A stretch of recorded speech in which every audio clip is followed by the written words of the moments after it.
#Emily. It all began one night in June. Term was coming to an end and the weather was finally warm.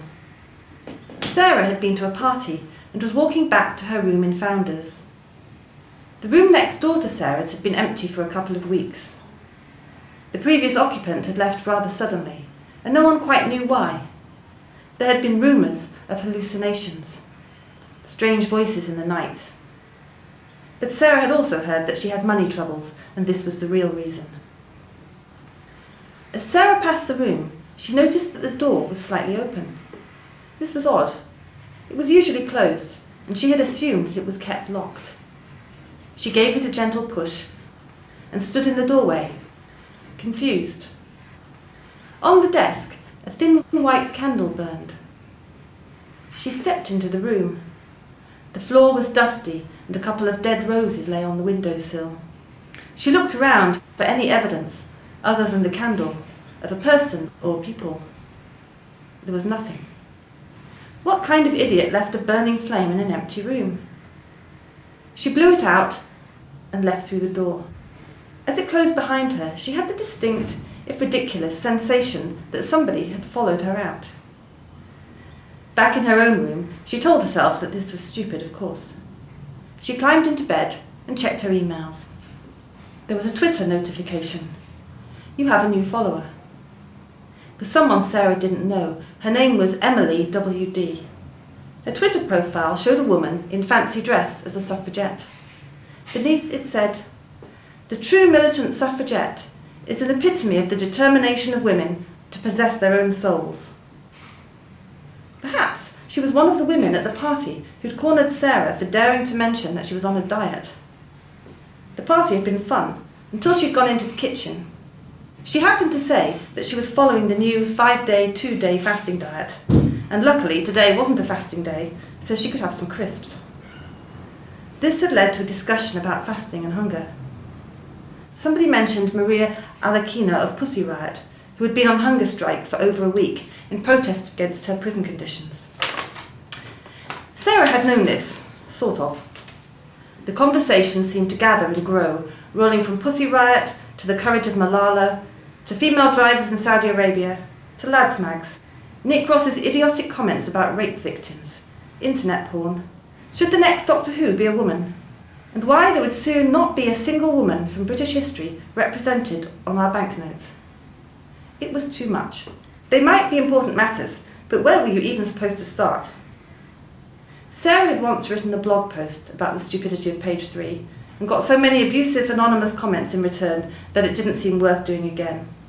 She still felt that way. Sarah swallowed a single crisp and decided to go home. She checked the news and saw that the Pussy Riot woman had ended her hunger strike. The prison authorities had agreed to her demands and relaxed the security regime.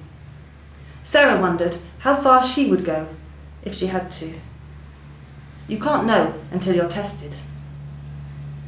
Sarah glanced again at her new follower's picture. The face under the giant Edwardian hat, hair neatly tucked away, an expression that was hard to read. No, this woman hadn't been at the party, even in normal clothes. Sarah had never seen her before. Out of politeness, Sarah followed Emily WD back. Emily WD's Twitter feed was populated by oddballs and nerds who all wore Edwardian costume. It was like some sort of historical reenactment page. The tweets appeared as Sarah watched. Retweeted by Emily WD. MP's house on fire. Pics coming soon. #deeds not words. At random suffragette. Good work, sisters. #votes for women. At Viscount Helmsley. One feels that it is not cricket for women to use force. At Lord Cecil. They do not ask for any privilege greater than that which man has. #votes for women. At Lord Curzon. The first whiz of the bullet, the first boom of the cannon, and where's the equality of the sexes then? #just not cricket. At Girl with Hammer to at Lord Curzon. You'll be sorry you said that. If it was a game, they were all quite serious about it. Sarah slept and woke up in a day that felt strange from the start. She still had the feeling of being followed. There was no reason for anyone to follow her. She was only going to her temp job, entering data into a computer, eating a couple of small crackers at lunchtime. But she couldn't shake it off. The other odd thing was that something had happened to her vision.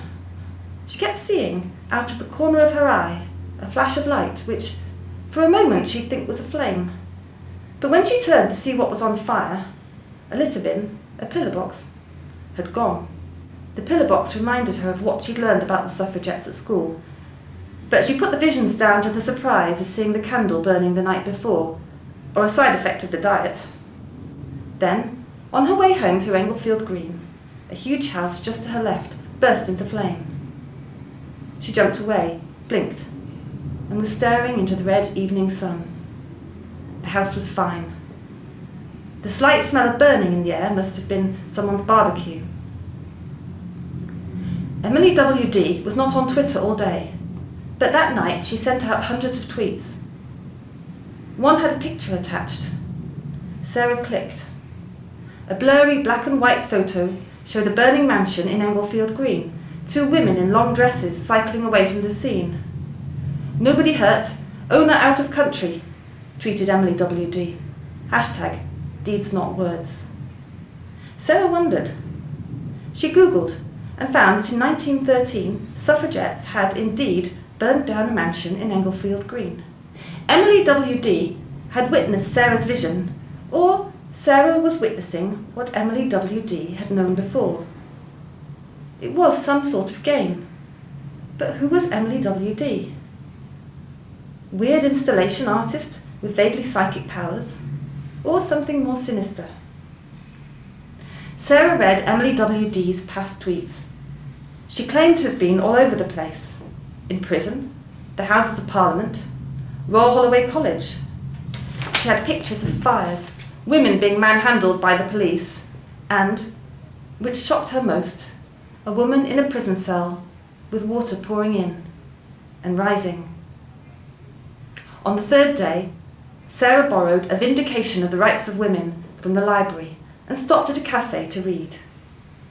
There was a copy of The Sun open on the only free table outside, page 3 slightly screwed up with an empty cup and saucer on it, a stubbed-out cigarette. The half-naked woman smiled through the fag ash.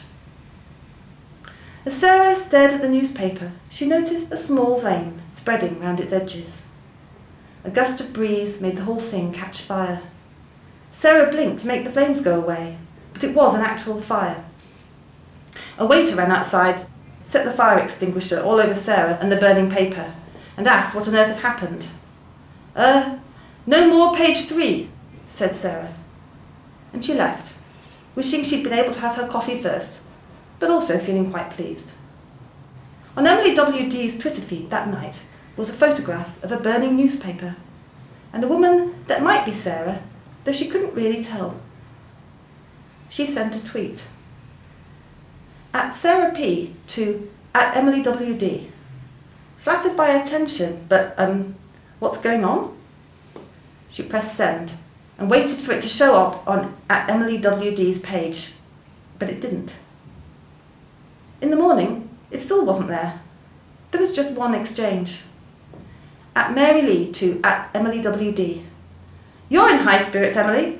What's going on? At Emily W.D. to at Mary Lee. Look in the evening paper, and you'll see something. Hashtag deeds not words. That day was different. Sarah felt lighter, normal. She had no sense of being followed, and there was nothing odd happening about her. She was just herself. In the evening, she checked Twitter, half expecting Emily W.D.'s account to be closed. The timeline was full, but all the tweets were from other people. At John Smith. Dreadful afternoon. Hope the bitch dies. Hashtag Epsom. At Pauline J. At least the horse seems fine. Hashtag Epsom. At Queen Mum Alexandra to at Herb Jones Jockey. Sorry to hear of accident through abominable conduct of lunatic woman. Hope you are recovering. Hashtag Epsom. At Herb Jones Jockey. Herbert thanks all for kind wishes. He is well, but would like time and privacy to recover from this traumatic event. Hashtag Epsom. At random suffragette. Fight on. God will give the victory. Hashtag Emily. Several had tweeted footage of Emily Wilding Davison's fall under the horse. Sarah watched it, confused as to whether or not she had seen it before. How long she had known, if she had, that WD was Wilding Davison. She felt sick each time when the woman ducked, ran out, and fell.